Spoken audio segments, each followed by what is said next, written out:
नमस्कार दोस्तों, पीसीएसएम के अपने यूट्यूब परिवार में आप सभी का बहुत बहुत स्वागत है। अभी हम लोग बीपीएससी के जितने पीवाईक्यू है ज्योग्राफी के उन सभी प्रश्नों को कर रहे हैं, जो हमारी आगामी 70वीं और 71वीं बीपीएससी के लिए काफ़ी सहायता होने वाली है। इसलिए वीडियो को अंत तक देखा कीजिएगा। यदि आप लोग चैनल पर नए हैं तो चैनल को सब्सक्राइब कर लीजिए और बेल आइकन को प्रेस कर लीजिए, ताकि जब भी क्लास हो तो उसका नोटिफिकेशन आपको प्राप्त होता रहे। इसके साथ ही अगर आप वीडियो को शेयर कर देंगे तो और भी अच्छा रहेगा। तो चलिए आज हम लोग 47 नंबर के प्रश्नों को करते हैं। इससे पहले हम लोगों ने 2 वीडियो को कर चुके हैं। यदि आप लोग उन वीडियो को नहीं देखें तो वीडियो को देख लीजिए। तो चलिए 47 नंबर का प्रश्न क्या कह रहा है कि सार्गेसो सागर एक हिस्सा है। ठीक है, सार्गेसो सागर जो है किस महासागर का हिस्सा है? तो ऑप्शन ए है हिंद महासागर का, ऑप्शन बी है आर्कटिक महासागर का, या फिर ऑप्शन सी है उत्तरी अटलांटिक महासागर का, या फिर ऑप्शन डी है दक्षिणी अटलांटिक महासागर का, या फिर ऑप्शन ई है उपयुक्त में से कोई नहीं, या फिर उपयुक्त में से एक से अधिक। तो सही उत्तर क्या हो जाएगा? हमारा सी हो जाएगा। ठीक है, सी यानी कि उत्तरी अटलांटिक महासागर का हिस्सा हो जाएगा। ठीक है, सार्गेसो सागर जो है किस महासागर में है? तो उत्तरी अटलांटिक महासागर में स्थित है सार्गेसो सागर, ये आपको याद रखना है। अगला प्रश्न कि भारत और चीन के बीच की जो सीमा रेखा है उसको किस नाम से जाना जाता है? ठीक है, ऑप्शन ए है मैकमोहन रेखा, या फिर ऑप्शन बी है रेड क्लिफ रेखा, या फिर ऑप्शन सी है इंदिरा पॉइंट, या फिर ऑप्शन डी है डुरांड रेखा, या फिर ऑप्शन ई है उपयुक्त में से कोई नहीं, या फिर उपयुक्त में से एक से अधिक।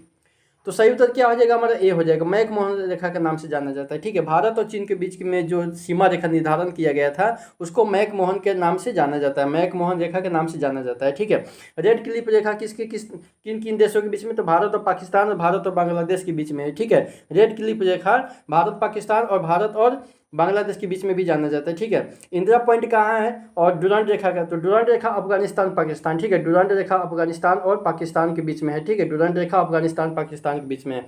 आपको कमेंट बॉक्स में बताना कि इंदिरा पॉइंट कहाँ स्थित है। ठीक, इंदिरा पॉइंट कहाँ स्थित है।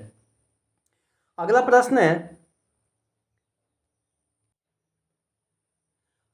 है कि राजस्थान में जो है बहुत कम वर्षा होती है। ऐसा आप लोगों ने अक्सर सुना होगा कि राजस्थान में जो है बहुत कम वर्षा होती है। ठीक है, वहाँ पे रेत काफ़ी है। तो ऑप्शन ए है किस कारण से वहाँ पे कम वर्षा होती है? तो ऑप्शन ए है मानसून इस क्षेत्र में पहुँचने में असफल रहता है, या फिर ऑप्शन बी है यहाँ बहुत गर्मी होती है, या फिर ऑप्शन सी है यहाँ यहाँ जो है जल उपलब्ध नहीं है और इस प्रकार हवाएं शुष्क रहती हैं, या फिर ऑप्शन डी है हवाएं किसी प्रकार की बाधाओं को पार नहीं करती है। ठीक है, हवाएं किसी प्रकार की बाधाओं को पार नहीं करती हैं, जिसके कारण ठंडा होने के लिए आवश्यक ऊंचाई नहीं प्राप्त होती है, या फिर ऑप्शन ई है उपयुक्त में से कोई नहीं, या फिर उपयुक्त में से एक से अधिक।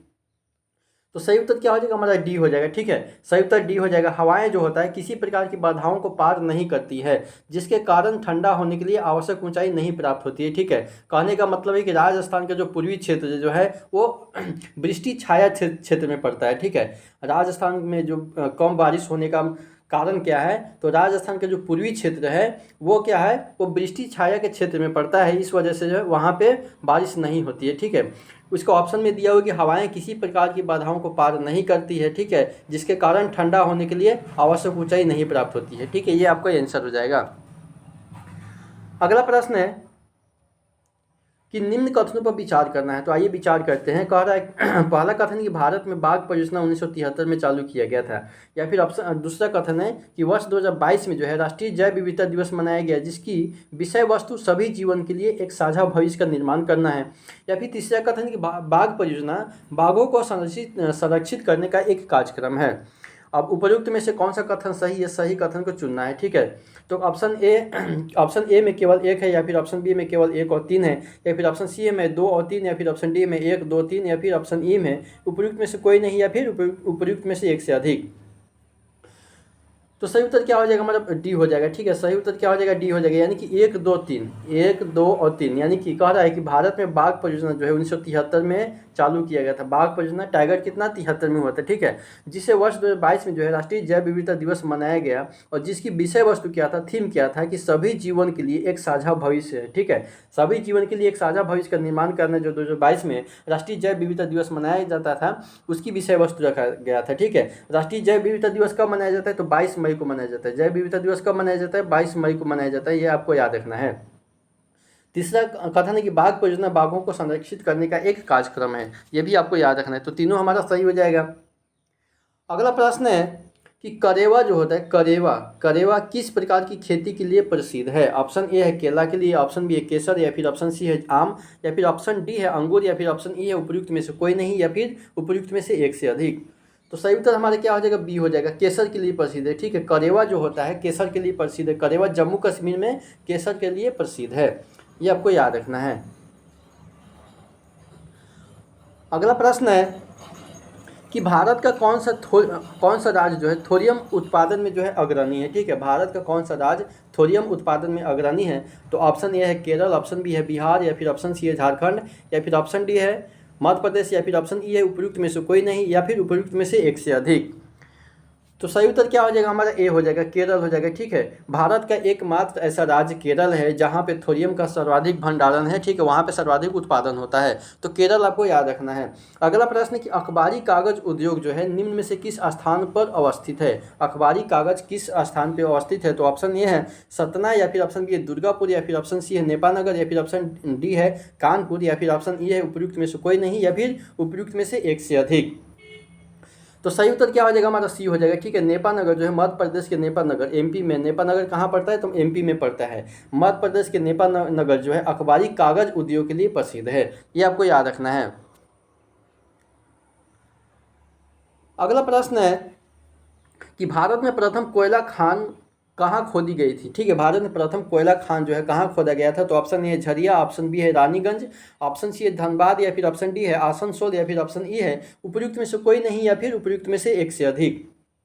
तो सही उत्तर क्या हो जाएगा हमारा? रानीगंज हो जाएगा। ठीक है, भारत में प्रथम कोयला जो है सबसे पहले रानीगंज झारखंड में जो पड़ता है वहाँ पे खोदा गया था। ठीक है, रानीगंज में खोदा गया था।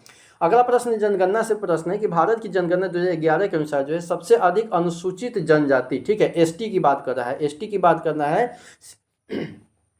शेड्यूल ट्राइब की बात कर रहा है कि 2011 की जनगणना के अनुसार जो है सबसे अधिक अनुसूचित जनजाति कौन सा था? ठीक है, तो ऑप्शन ए है संथाल, ऑप्शन बी है कोल, या फिर ऑप्शन सी है भील, या फिर ऑप्शन डी है गोंड। ठीक है, तो सही उत्तर क्या हो जाएगा हमारा? सी हो जाएगा, भील हो जाएगा। ठीक है, भारत की जनगणना 2011 के अनुसार जो है सबसे अधिक अनुसूचित जनजाति जो था भील की संख्या थी। ठीक है, तो ये आपको याद रखना है। अगला 66वीं बीपीएससी में पूछा हुआ प्रश्न है, उसको देखते हैं।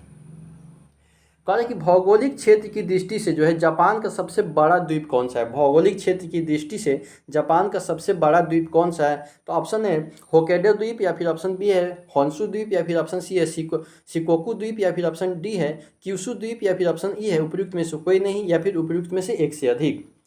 तो सही उत्तर क्या हो जाएगा हमारा? होन्शु हो जाएगा। ठीक है, होन्शु जो है भौगोलिक क्षेत्र की दृष्टि से जापान का सबसे बड़ा द्वीप है। ठीक है, होन्शु द्वीप। तो इसमें आपको कंफ्यूजन रहता है होन्शु या फिर क्यूशु हो जाएगा। ठीक है, होन्शु या क्यूशु हो जाएगा। तो देखिए यहाँ पे हो लिखा हुआ है, तो सबसे बड़ा है, बड़े आदमी को हो कह के हम संबोधित करते हैं। ठीक है, ऐसे याद करने का एक लॉजिक बता रहे हैं। अब याद करने का अपना अपना अलग एक लॉजिक हो सकता है, लेकिन सबसे बड़ा द्वीप कह रहा है तो होन्शु कह रहा है, तो होन्शु किसी बड़े आदमी को हो कह के बुलाते हैं, तो ऐसे याद रख सकते हैं।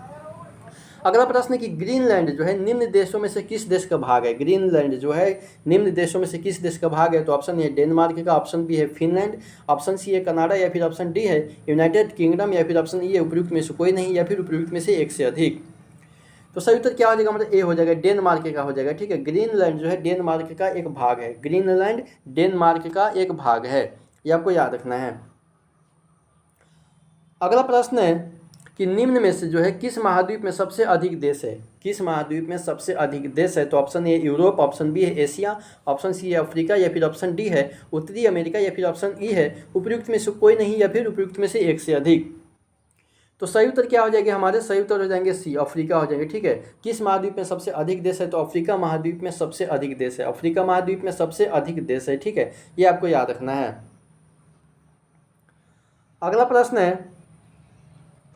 प्रश्न कि 2011 की जनगणना के अनुसार भारत के किस राज्य के आदिवासियों की आबादी का प्रतिशत जो है उसकी कुल आबादी की तुलना में सबसे अधिक है?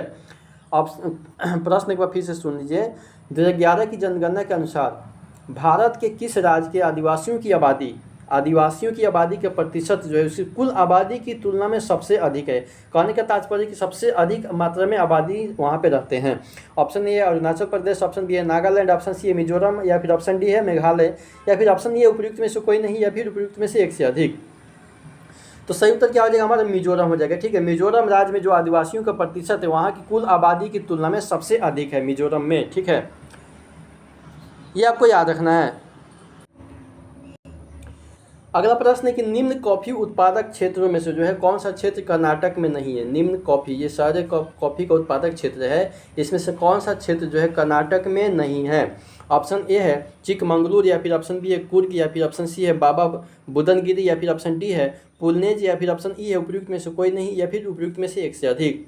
तो सही उत्तर क्या हो जाएगा हमारा? डी हो जाएगा। ठीक है, पुलनेज जो है ये कॉफ़ी का उत्पादक क्षेत्र है जो कि कर्नाटक में नहीं है। बाकी जो है चिकमंगलुरु, कुर्ग और बाबा बुदनगिरी ये सभी कॉफ़ी का उत्पादक क्षेत्र है जो कर्नाटक में स्थित है। चिकमंगलुरु, कुर्ग, बाबा बुदनगिरी ये सभी कॉफ़ी का उत्पादक क्षेत्र है जो कि कर्नाटक में स्थित है। बाकी पुलनेज जो है ये कर्नाटक में स्थित नहीं है। कमेंट बॉक्स में आप बताइएगा कि पुलनेज जो है किस राज्य में स्थित है। ठीक है, अगला प्रश्न है कि भौगोलिक क्षेत्र की दृष्टि से जो भारत के निम्न जिलों में से कौन सा जिला सबसे बड़ा है? भौगोलिक क्षेत्र की दृष्टि से भारत के निम्न जिलों में से कौन सा जिला सबसे बड़ा जिला है? तो ऑप्शन ए है लेह, ऑप्शन बी है कच्छ, ऑप्शन सी है जैसलमेर, या फिर ऑप्शन डी है बाड़मेर, या फिर ऑप्शन ई है उपयुक्त में से कोई नहीं, या फिर उपयुक्त में से एक से अधिक। तो सही उत्तर क्या हो जाएगा हमारा? लेह हो जाएगा। ठीक है, लेह जो है भौगोलिक क्षेत्र की दृष्टि से भारत के सबसे बड़ा जिला है। ठीक है, लेह जो है भौगोलिक क्षेत्र की दृष्टि से भारत का सबसे बड़ा जिला लेह जिला है, आपको लेह याद रखना है। अगला प्रश्न कि भारत के किस राज्य में जो है वन जीव अभ्यारण्य सबसे अधिक संख्या में स्थित है? भारत के किस राज्य में वन जीव अभ्यारण्य सबसे अधिक मात्रा में है? तो ऑप्शन ए है कर्नाटक, ऑप्शन बी है तमिलनाडु, ऑप्शन सी है महाराष्ट्र, ऑप्शन डी है मध्य प्रदेश, या फिर ऑप्शन ई है उपयुक्त में से कोई नहीं, या फिर उपयुक्त में से एक से अधिक। तो सही उत्तर क्या हो जाएगा हमारा? सी हो जाएगा। ठीक है, सही उत्तर क्या हो जाएगा हमारा? सी हो जाएगा, महाराष्ट्र हो जाएगा। महाराष्ट्र में जो है सबसे अधिक संख्या में जो है वन्यजीव अभ्यारण्य स्थित है।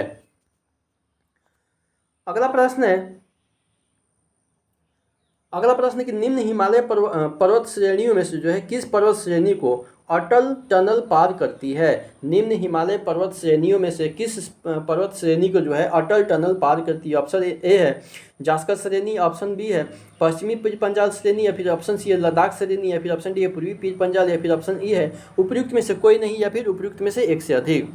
तो सही उत्तर क्या हो जाएगा हमारा? डी हो जाएगा, यानी कि पूर्वी पीर पंजाल हो जाएगा। ठीक है, हिमालय पर्वत श्रेणी में जो है अटल टनल जो है पूर्वी पीर पंजाल श्रेणी को पार करती है। ठीक है, पूर्वी पीर पंजाल आपको याद रखना है। अगला प्रश्न कि निम्न राज्यों में से जो है कौन सा राज्य भारत में सर्वाधिक सौर ऊर्जा का उत्पादक देश करता है? ठीक है, सर्वाधिक सौर ऊर्जा का उत्पादक राज्य कौन सा है? तो ऑप्शन ए है तेलंगाना, ऑप्शन बी है कर्नाटक, ऑप्शन सी है आंध्र प्रदेश, या फिर ऑप्शन डी है राजस्थान, या फिर ऑप्शन ई है उपयुक्त में से कोई नहीं, या फिर उपयुक्त में से एक से अधिक।